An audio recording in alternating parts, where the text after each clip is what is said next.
Ahead of the 2019 election, Nigeria's electoral body, INEC, has been meeting with members of the National Union of Road Transport Workers, Road Transport Employees Association of Nigeria, and the National Association of Road Transport Owners to sort out logistic issues.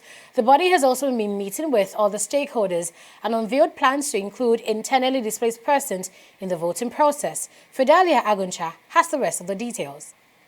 The main purpose of this gathering is to reach an agreement that will solve the transport issues at the 2019 elections.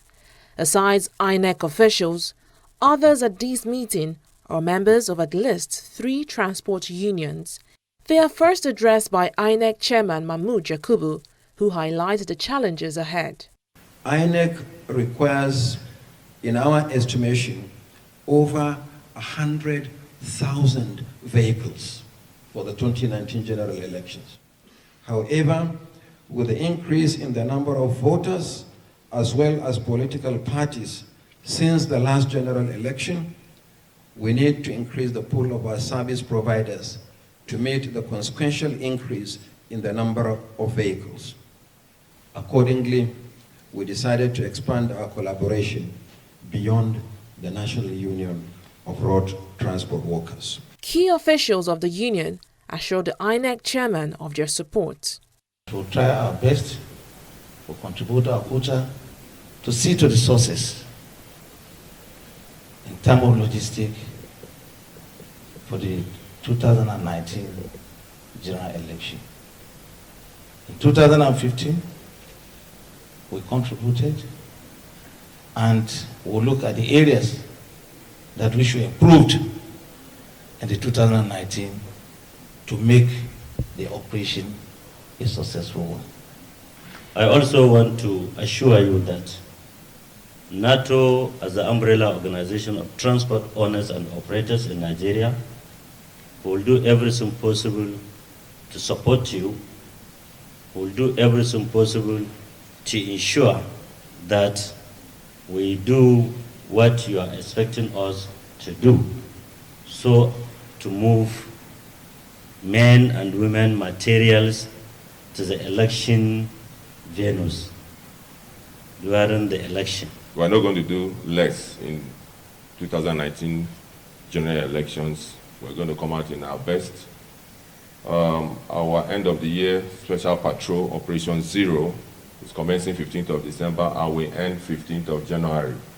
And we have up to about 1 more month to face the election. So the next year to be comfortable and rely upon the core.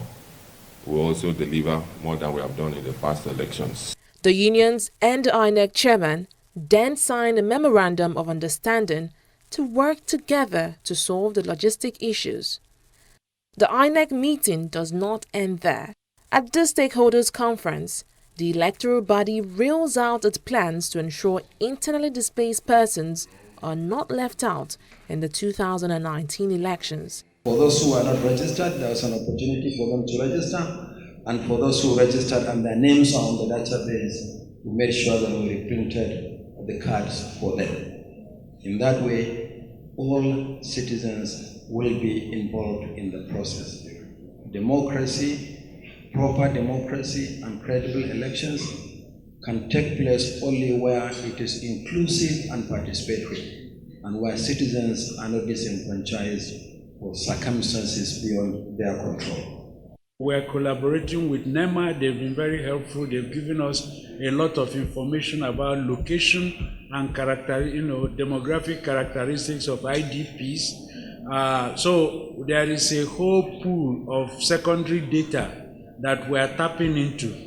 But in addition to that, we expect that RECs, state offices where you have IDPs, will also conduct some kind of enumeration before we can do this. Yakubu also clarifies that only IDPs within Nigeria's borders will be eligible to vote in the 2019 elections. Fidelia Aguncha, TV 360 Nigeria.